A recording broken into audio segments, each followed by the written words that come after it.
दोस्तों, आज आपके बीच में एक ऐसा मुद्दा रखना चाहता हूं कि शायद आप उसको देख के दंग रह जाएंगे। संस्कृति विभाग में कल 12 मार्च से 3 दिन एक ऑडिशन चल रहा है। आप शहीद स्थल देहरादून में पहुंचे और जो कि कचहरी के सामने है, और हम यहाँ पर जो है कि कल 11 बजे से धरने पे बैठेंगे संस्कृति विभाग के इस काम के खिलाफ।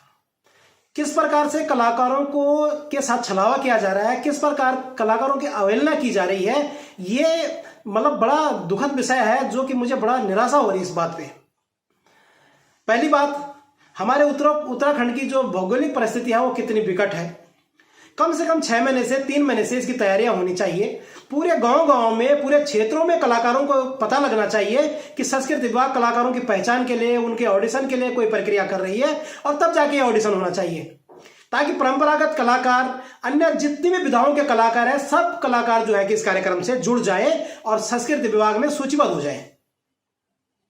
लेकिन बहुत कम टाइम के अंदर यहां पर संस्कृति निर्देशक बीना भटजी ने एक टाइम निकाला और कम टाइम में जो है कि ऑडिशन करने का ये सारा कुछ परपंच रच दिया। लेकिन इस ऑडिशन की हकीकत क्या है? किसी भी प्रकार का निर्णय लेने का जो अधिकार है वो डीजी, महानिर्देशक को जो है कि अधिकार है, या सचिव साहब को अधिकार है कि संस्कृति विभाग में क्या काम होने हैं। बिना भटजी को इसका अधिकार है ही नहीं। हमारे जो डीजी हैं, महानिर्देशक जो हैं, और जो सचिव हैं वो श्री हरिशंकर सीमवाल जी हैं, जो कि इस टाइम जो है कि हॉस्पिटल में है। कुछ दिन पहले उनके साथ एक वैसी घटना घटी थी। हमारे जो संस्कृति मंत्री हैं सतपाल महाराज जी, वो भी यहाँ पर है नहीं, उनके संज्ञान में भी ये मामला बिल्कुल नहीं है। उनसे भी कोई परमिशन या कोई संस्तुति नहीं ली गई। माननीय मुख्यमंत्री जी के हमने पता करा, वहां पर भी इस प्रकार का कोई जो है कि संस्तुति वहां से भी नहीं ली गई है, कोई आदेश लिया गया हो, कुछ ऐसा वहां भी नहीं है। हमारे संस्कृति साहित्य कला परिषद की जो उपाध्यक्ष हैं, जो कि राज्य मंत्री का दर्जा जिन्हें है मधु भट्ट जी, उनसे हमने बात करी, उनको भी इसका कोई पता नहीं है। तो फिर आखिर ये ऑडिशन कैसे कराए जा रहे हैं और इतने कम टाइम में क्यों कराए जा रहे हैं? क्या इस कार्यक्रम को करने से, इस ऑडिशन को करने से हजारों कलाकार जो कि जिनको पता ही नहीं चल रहा वो वंचित नहीं रह जाएंगे? तो ये बड़ा दुख का विषय है। आप देख रहे हो कि 2020 से हम लगातार कलाकारों की पहचान के लिए, कलाकारों को नियमित रूप से काम दिलाने के लिए ग्राम सभा, ब्लॉक और जिला स्तरीय कार्यक्रमों के लिए एक लड़ाई लड़ रहे हैं। और इन सबको जो है कि इसके साथ साथ कई जो है कि ऐसे प्रकरण आए कि जिसमें कि भ्रष्टाचार के बहुत सारे आरोप बिना भटजी पे लगे हुए हैं, उन सबको दबाने के लिए इस प्रकार का एक जल्दीबाजी में जो है कि ऑडिशन करा जा रहा है। इस ऑडिशन का आखिर फायदा हो किसको रहा है? अगर हम बोल रहे हैं कि इसको सरकार को इसका फायदा हो रहा होगा, तो सरकार को फायदा भी अगर हो रहा होगा तो तब होगा कि जब इसका व्यापक प्रचार प्रसार होगा, जब पूरे उत्तराखंड के अंदर कलाकार इससे जुड़ेंगे, तो उनको लगेगा कि हाँ, सरकार को भी लगेगा कि हमारा व्यापक प्रचार प्रसार हुआ। तो सरकार का भी इसमें हमें कोई फायदा नहीं दिख रहा है। अगर बोले कि भाई ठीक है, कलाकारों के लिए भी अगर व्यापक प्रचार प्रसार होता तो गांव से इसमें कलाकार जुड़ जाते, परंपरागत जो हमारे कलाकार हैं वो जुड़ जाते, और अन्य चीजें इसमें जुड़ जाती हैं, तो कहीं ना कहीं एक अलग फायदा होता, कलाकारों को फायदा होता है। तो कलाकारों को इसको सूचना है नहीं। सरकार के हिसाब से अगर देखें तो व्यापक प्रचार प्रसार इसका है नहीं, किसी को कोई फायदा नहीं है। तो फायदा किसको हो रहा है? मात्र बिना भटजी को। क्योंकि कुछ कलाकार हो सकता है कि कुछ लोगों ने जेन्युइन तरीके से वहां पर आवेदन करा होगा, लेकिन कई कलाकार ऐसे हैं कि जो अभी सुनने में आ रहा है कि वो फोन करके आ जाओ, आपका वो कर देते हैं, आप सूचीबद्ध हो जाओ। इस प्रकार से जगह जगह फोन किए जा रहे हैं, और मात्र इस कार्यक्रम की ना कोई विज्ञप्ति है, ना कोई कुछ है। हो सकता है कि सुनने में आया है कुछ दिन पहले अखबार में एक खबर की तरह, तो खबर तो झूठी भी हो सकती है। तो किसी भी प्रकार से इस कार्यक्रम का जो है कि कोई नियम नहीं है, कोई तरीका नहीं है, किसी बड़े अधिकारी के इन फाइलों में कहीं पे साइन नहीं है, किसी से संस्तुति नहीं ली गई है, किसी से किसी प्रकार का अनुमति नहीं ली गई है। और जब अनुमति नहीं ली गई है और बिना भटजी को इसका अधिकारी नहीं है, तो ये उन लोगों के साथ भी खिलवाड़ हो रहा है जो इस ऑडिशन के लिए आ रहे होंगे, और उनके साथ तो है ही कि जिनको इसकी खबर ही नहीं है।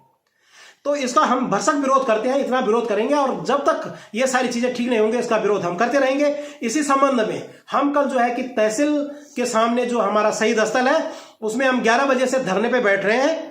और जिन साथियों को भी इस वीडियो के माध्यम से जिस प्रकार से भी सूचना मिलती है, अगर आपको भी लगता है कि अगर हमारी बात सही है तो इस कार्यक्रम में जो भी आना चाहिए सबका स्वागत है। हम हर प्रकार के सामाजिक लोगों से हमसे निवेदन करते हैं, अनुरोध करते हैं कि आप जो है कि इस कार्यक्रम में जरूर आए। हम किसी का भी इसमें हम विरोध नहीं कर रहे हैं कि भाई कोई आ रहा है कोई नहीं आ रहा है, जो आ सकता है वो आए। लेकिन आपको लगता है कि कलाकारों के उत्तराखंड के अंदर सही से पहचान होनी चाहिए, कलाकारों का भी एक आई कार्ड बनना चाहिए, कलाकारों को भी जगह जगह से बुलाना चाहिए।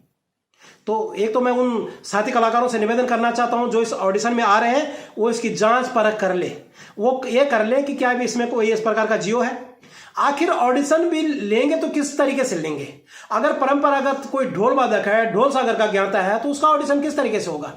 यहां जो है कि परंपरागत कलाकारों को सूचीबद्ध होना चाहिए था। उनकी आखिर परीक्षा लेगा कौन?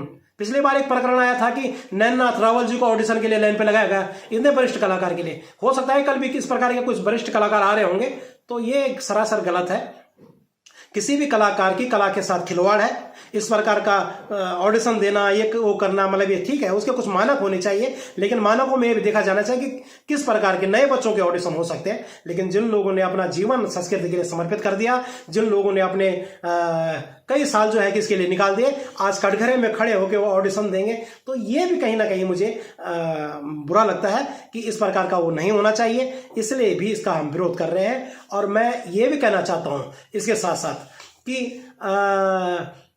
जिला स्तरीय और ब्लॉक स्तरीय संस्कृति विभाग के कार्यक्रम होने चाहिए।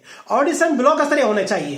प्रत्येक ब्लॉकों से जो है कि कलाकार छट के आए, तब जाके उनको प्रदेश स्तर पर उनको ग्रेड मिले।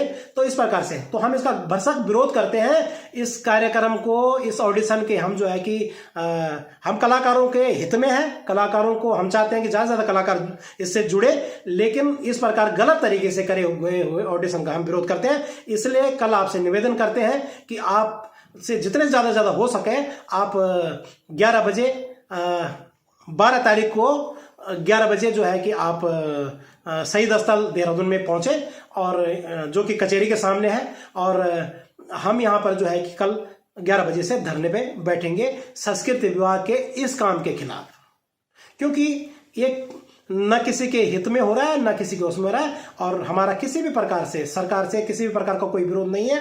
हमारा मात्र और मात्र जो है कि संस्कृति विभाग में गलत तरीके से जो ऑडिशन हो रहा है उसका विरोध हम करना चाह रहे हैं। तो आप सबसे निवेदन है कि आप इस वीडियो को जितना भी देख रहे होंगे, आप जरूर जो आ सकता है वो जरूर आए। बहुत बहुत धन्यवाद। नमस्कार।